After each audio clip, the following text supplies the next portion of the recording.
In this video, I'm going to show you how to put an Excel graph into a PowerPoint presentation without linking. So if you want to put an Excel graph picture, so firstly open Excel, then select your graph.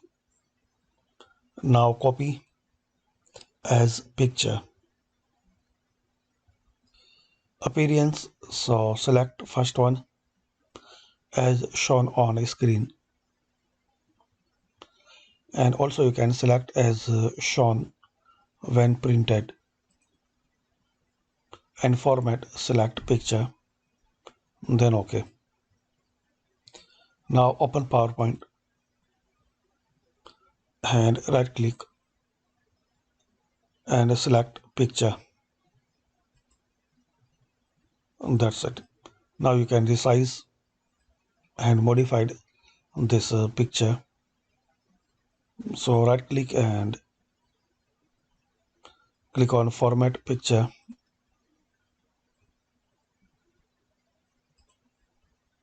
In color, so select gradient fill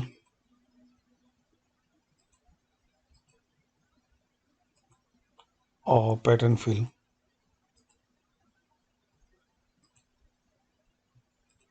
So this is friends, by a very quick and simple method we can know how to, without linking, we can put Excel graph picture in PowerPoint. Thanks for watching.